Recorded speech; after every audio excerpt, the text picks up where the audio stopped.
Barcelona té una entitat pròpia, no hi ha Barcelona, sinó tota Catalunya, té una entitat pròpia que l'hem de posar en valor i tenim molta cura,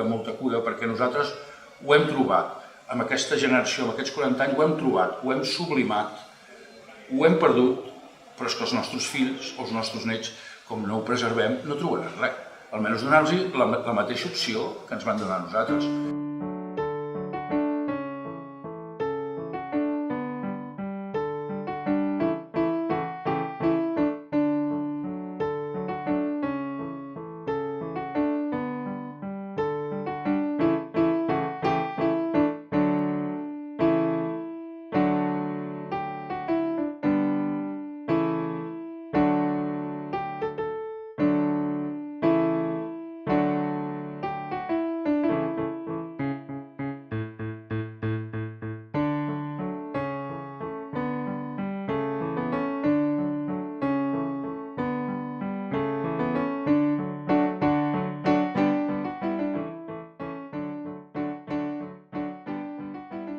Nosaltres vam arribar aquí l'any 77, 76-77,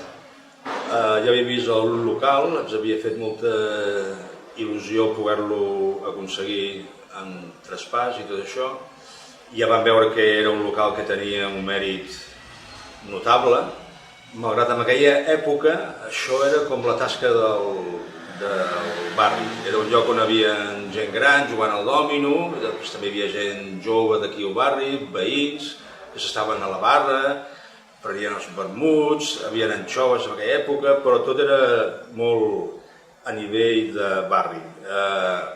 El fet que arribéssim aquí, llavors vam convertir-lo en un bar poder més de tarda nit, en aquella època, el 77, era molta moda tot això dels pubs, dels jocs on la gent es podia parlar, trobar-se, vam posar música ambiental, vam fer alguns canvis, vam, diguem-ne, arreglar tot el que estava malmès pel temps o pel que fora, i a poc ens vam anar situant. Tot ha canviat molt i també érem molt joves i teníem una actitud professional poder una mica més laxa que era la que tenim ara. Així com de cosa remarcable d'aquella època,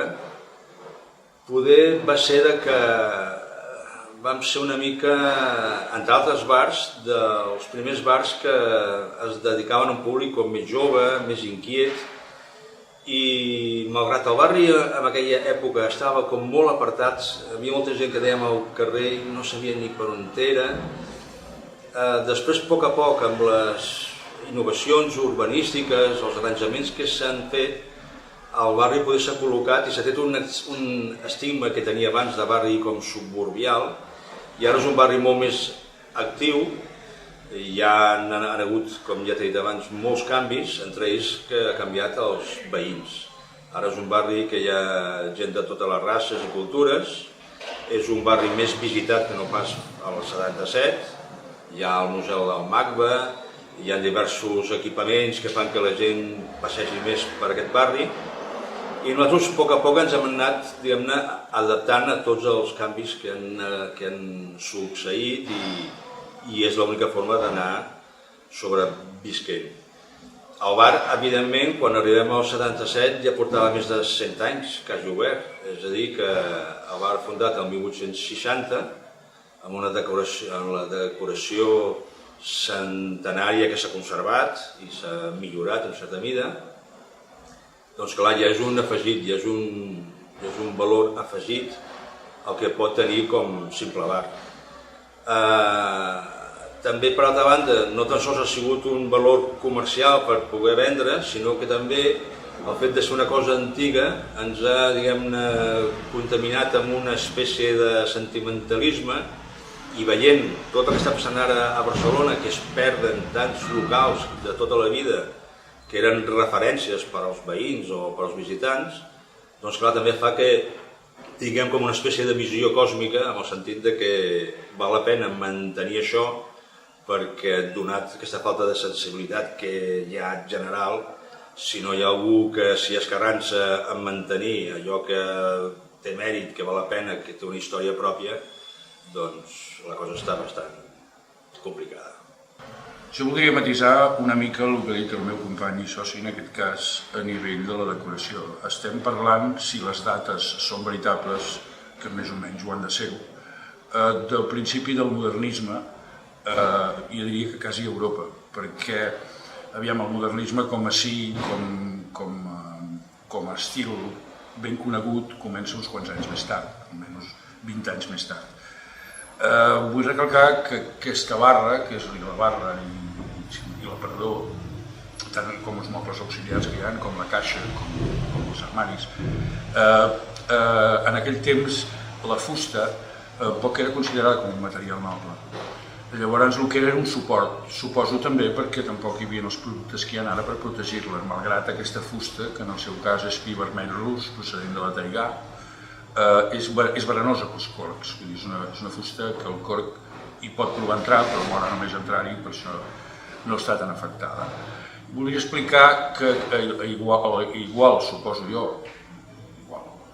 que els grecs van fer, que pintaven les escultures de marbre, de colors, aquí era el mateix, el que són branques, es veu ben bé el que és com un arbre, com un taronger, en aquest cas. Les fulles eren de color verd, les taronges eren de color taronja, les branques eren d'un color verd pàl·lid.